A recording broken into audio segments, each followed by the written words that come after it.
Welcome once again to Lehto's Law. Here's Steve Lehto. Stephen with a PH sent me this story. You always wonder about how hard-working college students are. Here's one from Fox News and Christina Coulter. Florida college student allegedly ran a multi-million-dollar scam while he was in school.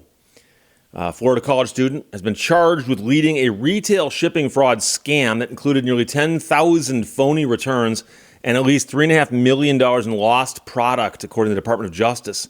So the feds got involved. He's a 21-year-old college student. He was at the University of Miami when he allegedly ran the scheme that helped him and others net things such as a $41,000 Rolex President's Day date watch, a $600 electric skateboard, $350 Samsung Smart TV, and $80 Reebok shoes. The man was also known as MXB for some reason. He orchestrated the crimes from December of 21 through April of 22. And the DOJ says he ran a service that allowed online retail customers to enter bogus tracking information on packages. So he now faces charges of conspiracy to commit computer and mail fraud and substantive mail fraud, according to the U.S. attorney who wrote the press release in this one. If convicted on all counts, he could face up to 45 years behind bars. An 11-page indictment also orders him to forfeit the entirety of his alleged ill-gotten gains. He's not been a student at the University of Miami, according to the spokesperson there, since 2023.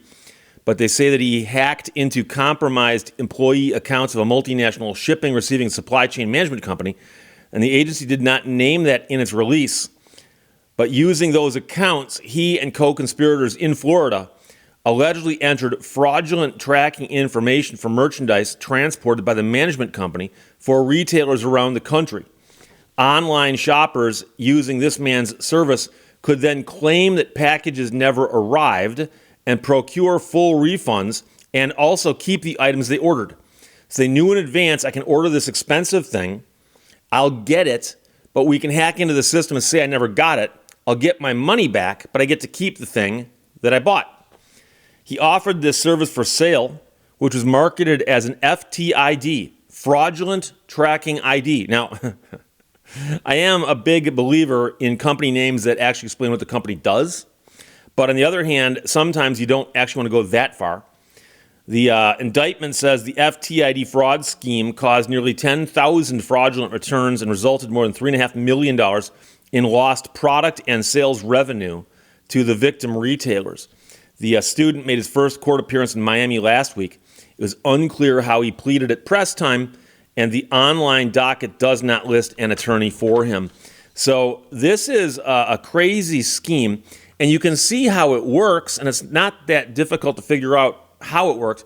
But obviously, the tricky part was hacking into the system of the company that tracked these orders. Okay, so, obviously, if you ordered something and it was shipped to you UPS and you go, I never got it. Well, if it was shipped to you and they got records of it and they got tracking information and the driver says, yeah, I dropped it off at the place or I put it on their porch or I handed it to the owner, you're going to have a harder time making that case. So if you could get into the system of the people who track these things and actually fix it to where it says it was delivered and you changed to where the item was not delivered for whatever reason, then when the merchant says, oh, okay. And the real question is, who was out all the money here? Because I would assume if something never got where it's supposed to go, there might fall some liability on the shipper. And that's one of those things I've always wondered about. And quite frankly, I've ordered stuff lately off the internet, and it gets delivered to me, and there's several different carriers it can come on. It could be a U.S. Postal Service, it could be FedEx, or it could be UPS, or it could be Amazon itself. An Amazon Prime truck might show up. And so the interesting thing is the mailman, I know. I've gotten to know the guy because I've seen him around so many times and talked to him so many times, had conversations with him and so on. And the UPS drivers, there's a couple of them, but I see the same ones over and over again, and they're very, very nice people. And FedEx, I don't see them as often, but I do see them from time to time. But it's the Amazon Prime drivers, where I don't think I've seen the same one twice. And many of them are in Amazon Prime vehicles, and many of them are actually driving what appear to be their own cars. And I think it's like a gig economy where if you want to, you can deliver for them and pick up some side money or something, because I think they're using their own cars. But again, if I said I didn't get something, well, I know that all of these systems are tracked. And I've had things that got lost, but not that many. But I remember a couple of years ago, I ordered something, and what I ordered was very, very small. And in fact, I can tell you what it was. It was a computer card, a memory card for my camera, which I'm pointing at right now. Just trust me on that. And a memory card for the camera is about yay big. Mine used the larger ones, not the micros, but the regular ones. And it just never arrived. It never arrived, and it kept showing that it was in transit, in transit, in transit. And if you go to Amazon to track a purchase like that, it'll say, well, you need to wait a couple days because these things often do show up. But you can also look, and it'll show you where it thinks it was the last time it knew where it was. And so the weird part about this is that it never showed up. So I contacted Amazon. They said, okay, we're sorry, we'll send you another one. And they sent me another one. And then about a month later, my next door neighbor came walking over with this beat up, discolored white plastic envelope that looked like it had been in a ditch for a couple months. And it looked like that because it had been. It had been in her ditch. And she was mowing her yard for the first time that year. And she goes, I think this is yours. And you could barely make out the address on it, but it was mine. And so did it fall off the truck? Literally? It might have, but it was a good, as I said, where exactly did you find it? She showed me it was a good distance from my house. So I don't think it ever got delivered. I don't think it got put on my porch and blew off because the driver never claimed to have delivered it. It said it got on the truck, it's out for delivery, but it never showed the next step. So maybe they were delivering something next door and it fell out. I don't know, but that was the weirdest thing. So, but the amazing thing is, if you look at how many items get shipped every day through all those different services, the fact that any of them make it is quite astounding if you think about it. But I'm joking on some level. But the sheer number of packages and the fact that they, all have barcodes on them, it can be scanned and traced and all that's amazing.